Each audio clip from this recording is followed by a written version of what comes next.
Welcome to Jeet middle class. Dear छात्रों, finally आपके लिए यहाँ पर परीक्षा पूर्व अभ्यास प्रश्न पत्र यानी प्री बोर्ड 2023-24 का कक्षा 9वीं का सेट वी का विषय हिंदी का देखिए हम आपके लिए यूट्यूब पर सबसे आपका पहले पूरा क्वेश्चन पेपर और विद देखिए आपका इसका सोल्यूशन लेके आ चुके हैं। तो देखिए पूरे के पूरे क्वेश्चन आपके यहाँ पे देखने को मिल जाएंगे। तो पेपर तो आपके पास ऑलरेडी आपको आ जाएगा, ठीक है। और देखिए अभी आपका सेट ए का चल रहा है, लेकिन मैं आपको देखिए सेट ए के आंसर मैंने आपको प्रोवाइड कर दिया है।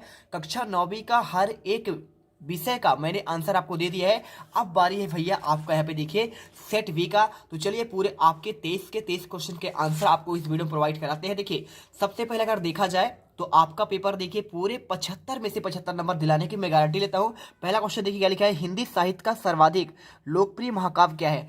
अब देखिए ऑप्शन आपके 4 दिए गए हैं, इनमें आपका जो आंसर आपका हो जाएगा द नंबर आपको रामचरितमानस करना है। क्वेश्चन देखिए दूसरा, मेघाय किसकी रचना है, महादेवी वर्मा, सर्वेश्वर दयाल, सुमित्रा नंद पंत या फिर राजेश जोशी। तो देखिए सिंपल सा आपको आंसर जो है यहाँ पे आपको कर देना है।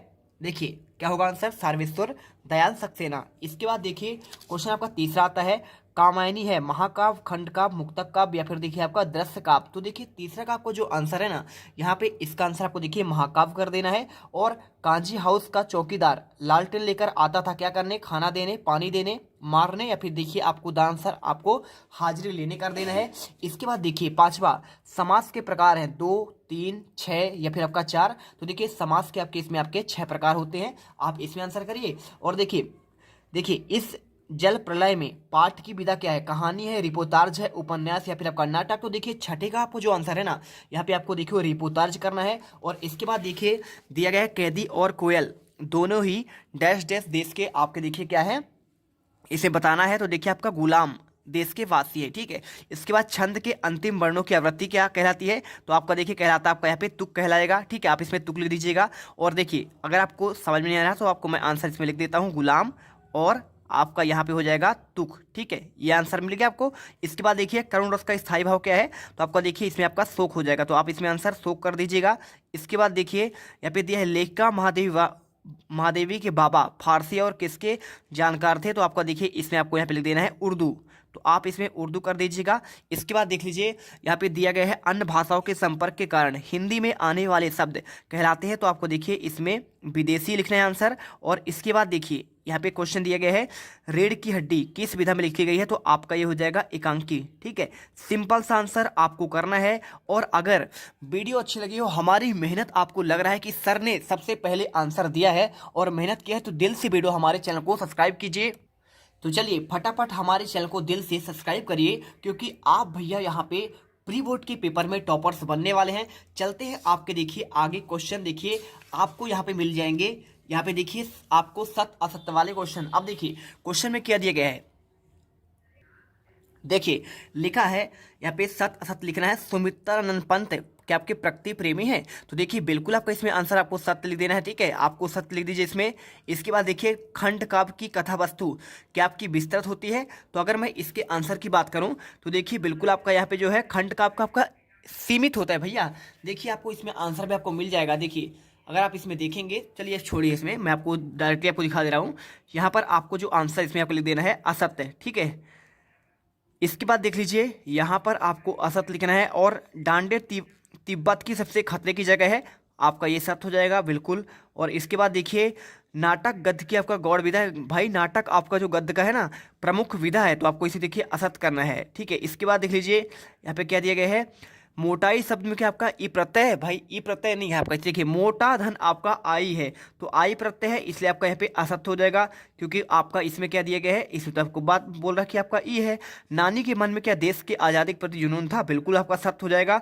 और इसके बाद देखिए यहाँ पे दिया गया है सही जोड़ी वाले क्वेश्चन, तो देख लीजिए क्या दिया है, कबीरदास। तो देखिए कबीरदास आपके जो है ना, तो आपको सिंपल सा आपको इसमें लिख देना है क्या करते थे, ये यहाँ पे आडंबर का वाह आडंबर का विरोध करते थे। उपमा अलंकार के अंक कितने होते हैं, तो देखिए आपके इसके 4 अंक होते हैं, ठीक है, 6 नंबर मिला दीजिएगा। और अश्रु का तद्भव क्या होगा, तो आपका देखिए इसका आपका आंसू हो जाएगा। और ये रहा आपका इसका ना, ठीक है ना, ये आपको इसका है, ये देखिए, ठीक। हरिशंकर परसाई क्या देखिए, तो आपका इनका देखिए हरिशंकर परसाई का आपका जो हो जाएगा, ये आपका हो जाएगा अंगा नंबर प्रेमचंद के फटे जूते इन्होंने लिखा था। और नैतिक का विलोम क्या हो जाएगा, देखिए आपका अनैतिक होगा, तो इसको मिला दीजिएगा देखिए आपको यहाँ पे इसमें। और विभीषिका क्या हो जाएगा, देखिए आपका हो जाएगा आपका यहाँ पे, आप इसको मिला दीजिए भयंकरता में। ठीक है, तो ये रहा आपका देखिए आपका सही जोड़ी। और इसके बाद आपको जो है यहाँ पर देखिए आपका क्वेश्चन 5वां दिया है, निम्नलिखित प्रश्नों के उत्तर आपको एक वाक्य में लिखना है। रसखान किसके आपके अनन्य भक्त थे। तो अगर मैं इसके आंसर की बात करूं तो देखिए आपके जो रसखान है ना, श्री कृष्ण के, किसके, श्री कृष्ण के आपके अनन्य भक्त थे। तो आप इसमें आंसर देखिए श्री कृष्ण करिए। और इसके बाद जहां काव्य का आधार शब्द होते हैं, कौन सा अलंकार होता है, तो आपका इसमें देखिए आपको यहाँ पे हो जाएगा शब्दालंकार। यहाँ पे आप शब्द अलंकार कर लीजिएगा। इसके बाद देखिए यहाँ पे क्वेश्चन क्या दिया है, सलीम अली को किस नाम से जाना जाता है, तो बर्ड मैन ऑफ इंडिया। ठीक है, बर्ड मैन ऑफ इंडिया, ये आपको आंसर लिखना है। बिल्कुल देखिए आपको सिंपल तरीके से इसी प्रकार आंसर लिखेंगे तभी आप टॉपर बनेंगे। इसके बाद देखिए यहाँ पे आपको दिया गया है, किसी कार्य का करने और होने का बोध कराने वाले शब्द क्या होते हैं, तो आपको ये होते हैं क्रिया। ठीक है, तो आपको क्रिया लिखना है। इसके बाद देखिए इस जल में प्रलय पाठ में सन 1967 की बाढ़ में किस नदी का पानी राजेंद्र नगर में घुस गया था, तो देखिए आपको आंसर करना है पुनपुन नदी। ठीक है, पुन और आपको लिख देना है नदी। ठीक है, ये रहा आपका आंसर। और इसके बाद देखिए यहाँ पे क्या दिया गया है, आपको मैं अच्छे तरीके से आपको बता रहा हूँ। देखिए अगला देखिए क्या दिया गया है, यहाँ पे मेरे संग की औरतें पाठ में लेखा कितने भाई बहन हैं। तो देखिए आपको अगर मैं इसके आंसर की बात करूँ तो इनमें देखिए आपके 5 आपके क्या थे, 5 तो आपके भाई साहब आपके ये थे, बहन थे। ठीक है, तो 5 बहन हैं और एक क्या है आपका, एक भाई है। तो आपको इससे लिखना है एक भाई। तो देखिए आपका टोटल अगर बात करें तो 6 लोग थे। और इसके बाद देखिए यहाँ पे भाई बहन की पूछ रहा है, तो आप जितना पूछे आपको उतना आप आंसर दीजिए। इसके बाद देखिए भक्ति काल को स्वर्ण युग क्यों कहा गया है, तो चलिए आपको आंसर देते हैं। देखिए ये रहा आपका जो है भक्ति काल को स्वर्णयुग क्यों कहा जाता है, तो इसका आंसर देखिए बहुत ही बेहतरीन तरीके से मैं आपको जो है यहाँ पर दे रहा हूँ। देखिए ये रहा आपके इन क्वेश्चन के आंसर। देखिए अगर आपने इनका आंसर एक बार नहीं देखा है ना, तो आप एक बार इसमें देखिए अच्छे से देख सकते हैं। ये देखिए सभी के आंसर मैंने आपको जो है यहाँ पर आपको लगा दिए हैं, तो आप इन्हें अच्छे तरीके से देख सकते हैं। देख लीजिए पूरे आंसर आपको दिए गए हैं, कोई दिक्कत नहीं। हम आपको पहले इसका आंसर दिखाते हैं।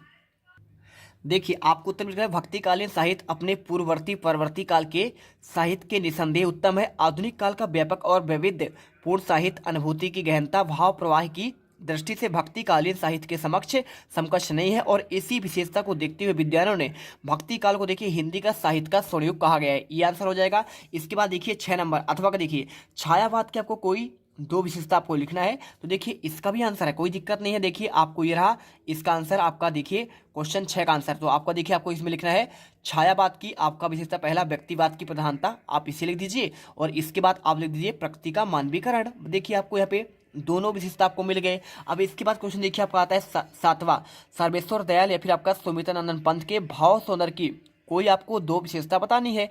सिंपल सा आंसर है। देखिए आपको यहाँ पे सुमित्रानंदन पंत का आपको यहाँ पे 2 आपका विशेषता आपको मैं बता दे रहा हूँ। क्वेश्चन देखिए आपका ये रहा 7वां का, तो 7वीं का आंसर आप लिख दीजिए। देखिए आपको यहाँ पे ये मिल जाएगा ध्वन्यात्मकता। देखिए 2 ही पूछा गया है, तो पहला आपका देखिए ध्वन्यात्मकता और दूसरा आपका लाक्षणिकता। और इसके अलावा भी आप चाहें तो आप ये पूरा आंसर लिख देंगे, पूरे नंबर आपको इसमें मिल जाएंगे। ठीक है, तो आप इनको कर दीजिए, 2 नंबर आपको मिल जाएंगे। इसके बाद देखिए इनमें देखिए आपको एक के ही करना था, तो आपको मैंने सुमित्रानंदन पंत को बता दिया। इसके बाद क्वेश्चन देखिए 8वां, मानसरोवर से कवि कबीरदास का क्या आशय है, तो 8वें का आंसर देखिए आपको यहाँ पे ये मिल जाएगा। देखिए इसमें आप आंसर कर दीजिए, मानसरोवर से कवि का आशय है हृदय रूपी तालाब से है। ठीक है, किससे है, हृदय रूपी आपका तालाब से जो हमारे मन में स्थित है। क्वेश्चन देखिए आपका यहाँ पे आता है 8वां, लता ने बादल रूपी मेहमान को किस आपका तरह देखा, तो देखिए मैं आपको यहाँ पे अथवा सहित आपको दे रहा हूँ इसका आंसर। तो आपका ये रहा क्वेश्चन देखिए 8 का अथवा का आंसर आपका यहाँ पे ये मिल जाएगा। देखिए इसमें आप आंसर कर लीजिए, लता ने बादल रूपी मेहमान का किवाड़ की ओर से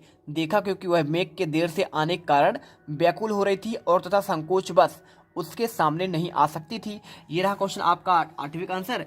इसके बाद देखिए कोयल की कूक सुनकर कवि माखनलाल चतुर्वेदी की क्या प्रतिक्रिया थी, तो अगर मैं इसके आंसर की बात करूं तो देखिए आपका यहाँ पे आपका आंसर ये रहा। ठीक है, आप आंसर लिख दीजिए। देखिए आपको लिखना है इसमें, कोयल की कूक सुनकर कवि का ऐसा लगता है जैसे कोयल उसके लिए कोई संदेश लेकर आई है।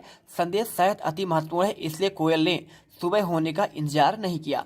ये रहा आपका इसका आंसर। इसके बाद देखिए यहाँ पे आपको मिल जाएगा, देखिए आपको अथवा का तो मैं आपको दे नहीं रहा हूँ क्वेश्चन, देखिए आपको इन दोनों में से आपको एक का ही करना है, लेकिन मैं आपको दे रहा हूँ सुविधा के लिए, जिससे हमारे यहाँ पे जो प्यारे रसगुल्ले हैं ना, यहाँ पे हमारे फ्री फायर लवर हैं, बिल्कुल यहाँ पे गर्दा उड़ा कर आए। जो आपको अच्छा लगे कर लीजिएगा। देखिए क्वेश्चन आपका जो है 10 का आंसर, रस किसे कहते हैं, रस के अंगों के नाम या फिर छंद का आपका परिभाषा और उनके भेद लिखना है। देखिए रस किसे कहते हैं, मैं आपको इसका आंसर आपको दे रहा हूँ। तो देखिए आपको यहाँ पे आपका ये रहा, देखिए आपका रस के बारे में, तो आप इसमें लिख दीजिएगा। देखिए जब सहदय के हृदय में स्थायी भाव, विभाव, अनुभव और संचारी भाव का संयोग होता है तो वहाँ पे रस का आपका निष्पत्ति होता है। और आपको देखिए इसके अंक की बात करें तो आपका 4 अंक है, स्थायी भाव, विभाव, अनुभव, आपका संचारी भाव। इसके बाद देखिए क्वेश्चन आपका आता है, यहाँ पे आपका क्वेश्चन आपका 11वां। देखिए क्वेश्चन 11वां आपको क्या दिया गया है, यहाँ पे दिया है रूपक अलंकार की परिभाषा उदाहरण सहित आपको बताना है। तो चलिए आपको इसका आंसर देते हैं, फिर काव्य किसे कहते हैं। देखिए क्वेश्चन आपका जो है 11वें का आंसर आपको ये मिल जाएगा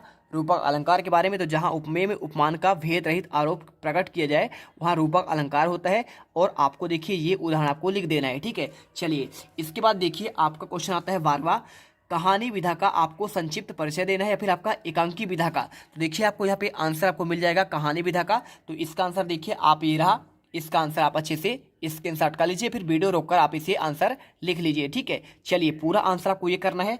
इसके बाद देखिए क्वेश्चन आपका आता है 13वां, राहुल सक्रातेन या फिर आपका देखिए हरिशंकर परसाई का भाषा शैली और आपका 2 विशेषता बतानी है। तो देखिए मैं आपको यहाँ पे हरिशंकर परसाई का आपको मैं बता दे रहा हूँ आंसर। आपको देखिए आपका ये रहा कहानी संग्रह। देखिए आपका इनका रचनाएं की अगर बात करें तो देखिए आपका हंसते रहो और आपका देखिए उपन्यास हो जाएंगे, लेकिन इसमें पूछा गया आपका देखिए भाषागत विशेषता।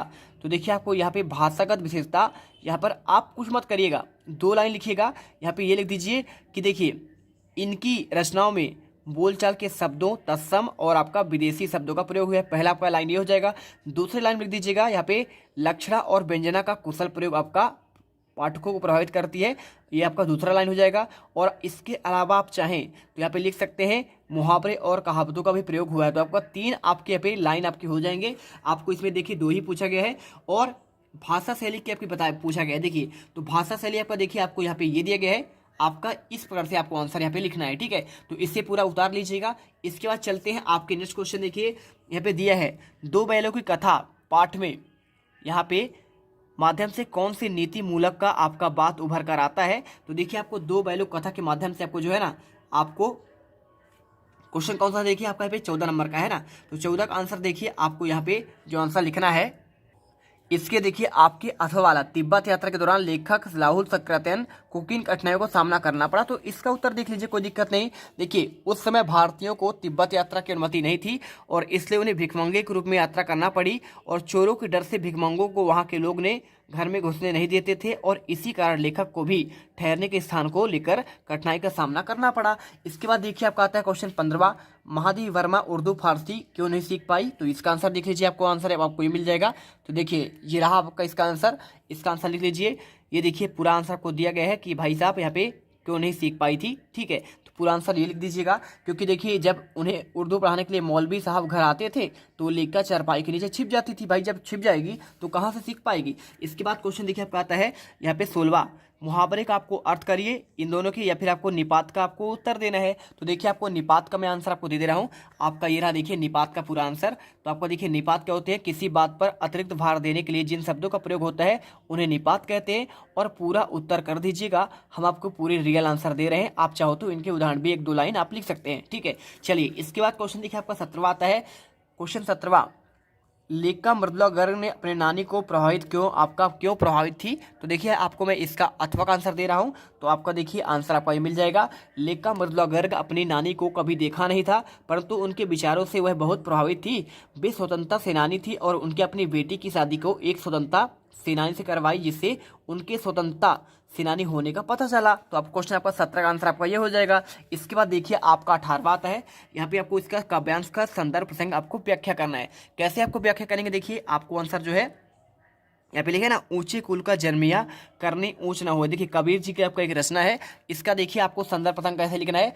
सबसे पहले देखिए आपको इसमें दिया है संदर्भ। तो प्रस्तुत साखी पद हमारी पाठ्य पुस्तक के साखियां एवं शब्द के पाठ के ली गई है। इसके कवि आपके देखिए कवि कबीर है, संदर्भ मिल गया। और प्रसंग देखिए आपको यहाँ पे कर्म की महिमा का बखान किया हुआ है और आपको देखिए ये आपको व्याख्या लिख देना है। और इसके बाद आप चाहे तो यहाँ पे आपका देखिए विशेष भी 1-2 पॉइंट लिख सकते हैं। ठीक है, पूरे नंबर आपको मिलने के लिए बिल्कुल आपको इसी प्रकार आपको लिखना है वार्षिक में पूरे 75 में से 75 नंबर लाने के लिए। और इसके बाद देखिए आपका यहाँ पे 19वां आता है, इसमें आपको जो है संदर्भ प्रसंग आपको व्याख्या करनी है। कैसे करेंगे देखिए व्याख्या, तो आपको देखिए यहाँ पर आपको जो है जानवरों वाला दिया गया है। तो देखिए आपको यहाँ पे जो है ना संदर्भ प्रसंग आपको ये लिख देते, देखिए भाई साहब आपका प्रेमचंद का आपका ये रचना है। ठीक है, आपके जो पाठ से लिया गया है, दो बैरुख कथा से लिया गया है। और इसके बाद देखिए पूरा आपको यहाँ पे आपका इसका भावार्थ करना है, यानी आपका व्याख्या करना है आपका ये वाला। देखिए यहाँ पे जानवरों में सबसे बुद्धिहीन समझा जाने वाला आपका है, हम जब किसी आदमी को पहले दर्जे का बेवकूफ़ कहना चाहते हैं तो उसे गधा कहते हैं। तो आपका ये पूरा आंसर लिखना है। और क्वेश्चन देखिए आपका 19वें के बाद आपका आता है यहाँ पे आपका 20वां। देखिए ये रहा क्वेश्चन और आपको इसका आंसर देखिए, क्वेश्चन जल है तो कल है विषय पर आपको एक अनुच्छेद लिखना है। तो आपको देखिए अनुच्छेद कैसे लिखना है, ये रहा देखिए आप क्वेश्चन 20 का आंसर। क्वेश्चन 20 से आंसर देखिए आपको जल के बारे में पूरा आपको अनुच्छेद लिखना है। जल के बिना धरती पर मानव और पशु पक्षियों का जीवन संभव नहीं है, इसे पूरा कर लीजिए। और देखिए यहाँ से लेकर आपको पूरा लिख देना है, जितने भी आपको मैटर आपको दिए गए यहाँ तक। और इसके बाद आपको आगे भी लिखना है। देखिए आपका ये रहा थोड़ा सा, तो आप इसे भी पूरा लिख दीजिएगा, पूरे नंबर आपको मिल जाएंगे। नो डाउट आपके पूरे एक नंबर मैं आपको दिलाऊंगा। ये आपका 3 नंबर क्वेश्चन था। और इसके बाद देखिए 21वां आता है, काव्यांश का गद्यांश में पढ़कर आपको इसका आंसर देना है। नन्ही चीटी वाला करिए या फिर देखिए आपका इसके अथवा का दिया गया है सील व्यवहार वाला।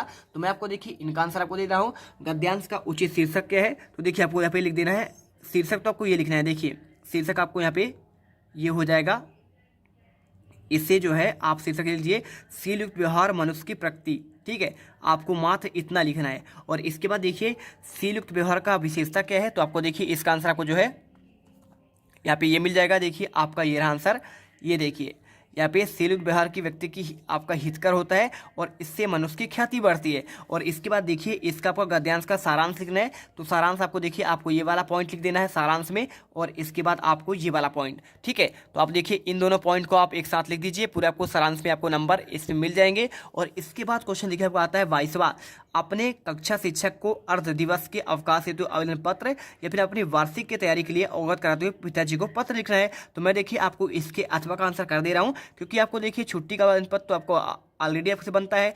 इसका देख लीजिए 22 का आपको आंसर वार्षिक परीक्षा की तैयारी के लिए। तो देखिए पूरा आपको यहाँ पे आपको देखिए दिनांक डालना है, प्रिय पिताजी आपका मेरा प्रणाम। और इसके बाद आपको ये पूरा आंसर आपको लिखना है। लास्ट में आपका प्यारा बेटा या बेटी जो भी हो आप लिख दीजिए, पूरे नंबर आपको मिल जाएंगे। देखिए इस प्रकार आपको आंसर करना है, इसका वीडियो रोक कर आप अच्छे से उत्तर करिए। इसके बाद चलते हैं, आपका देखिए लास्ट क्वेश्चन आता है 23वां। यहाँ पे दिया गया है देखिए एक विषय पर आपको यहाँ पे निबंध लिखना है, वृक्ष हमारे परम मित्र, या फिर आपको देखिए इनका जीवन में खेलों का महत्व करिए, या फिर पर्यावरण प्रदूषण करिए, मेरी पुस्तक करिए, आदर्श विद्यार्थी गुण करिए। तो मैं देखिए यहाँ पे जीवन में आपको खेलों का महत्व का आंसर आपको दे रहा हूँ। ये रहा देखिए इसका आपका पूरा निबंध। तो आपको देखिए इस प्रकार आपको उत्तर लिखना है।